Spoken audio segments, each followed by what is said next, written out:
The greatest prison that people live in is the fear of what other people think. What happened to me as a result of all the ridicule I went through is that I stepped out of the fear of what other people thought. And it's only when you do it that you realize what a prison you lived in before. And what it gave me was a personal understanding of how easy it is for a few to control the many. All you have to do is dictate the norms in society, what is considered right and wrong, moral and immoral, good and bad, sane and insane, possible and impossible. And you build what I call a hassle-free zone. And if you live your life within that zone of perception, belief, and what you say and think, then people will leave you alone because you're normal. Once you step out of that pen and you start to express your uniqueness, what the Illuminati have created is a whole human population of prison warders who are jumping on those that are stepping out of the norm. And it's interesting, when you get to the edge of that hassle-free zone in what you say and you think, you're not thinking, if I do, what about the head of the World Bank? What's he going to say if I do this? No. We're saying, what will my mother think? What about the guys down the bar and the people at work? What will they say? And what the Illuminati have done by creating the norms, they have created an absolute army of people to impose those norms on each other. It's a simple structure, and if it wasn't simple, it wouldn't work. And it can be likened to a compartmentalized pyramid. If you look at any organization today, no matter whether it's a transnational corporation, a university, a government, a secret society, they're all structured as a pyramid.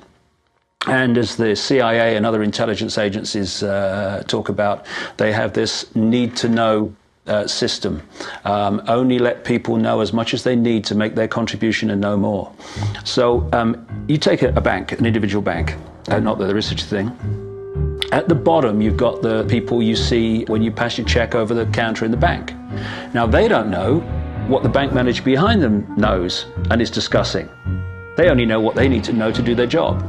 The bank manager in the office behind them, he doesn't know or she doesn't know what's happening at the next level, and they don't know what's happening at the next level. And eventually, you've got a tiny few people at the peak of the pyramid of that banking structure.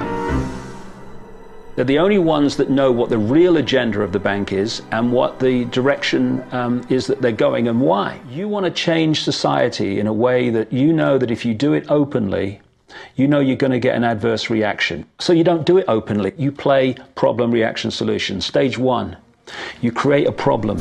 It could be a terrorist bomb, it could be a 9/11, it could be a run on a currency, it could be a stock market collapse, a government collapse. You tell the people your version of A, who did it, and B, why. And at this point, problem, reaction, solution would fall down if we had a media that was in any way related to journalism. Instead, the mainstream media is a public relations office for the official version of events. Turns out President George W. Bush was right about Saddam Hussein hiding weapons of mass destruction. The virtually only way or source of information that the public have about this event is from the mainstream media. And what they're looking at stage two of problem, reaction, solution is the reaction of outrage, of key fear. And they want the public to say to the government, something must be done, this can't go on, what are you going to do about it? And this allows stage three, which is those who've created the problem, glean that public reaction with a false story, to then openly offer the solutions to the problems they have themselves created. The most common is that we'll go to a country that has resources that our corporations covet, like oil, and we'll arrange a huge loan to that country from an organization like the World Bank or one of its sisters. But almost all of the money goes to U.S. corporations, not to the country itself. Corporations like Bechtel and Halliburton, General Motors, General Electric, these types of organizations. And they build huge infrastructure projects in that country, power plants, highways, ports, industrial parks, things that serve the very rich and seldom even reach the poor. In fact, the poor suffer because the loans have to be repaid, and they're huge loans, and the repayment of them means that the poor won't get education, health, and other social services, and the country is left holding a huge debt by intention. We go back, we economic hitmen, to this country and say, look, you owe us a lot of money, you can't repay your debts, so give us a pound of flesh. But as soon as one of these anti-American presidents is elected, one of us goes in and says, hey, congratulations, Mr. President. Now that you're president, I just want to tell you that I can make you very, very rich, you and your family. I've got several $100 million in this pocket.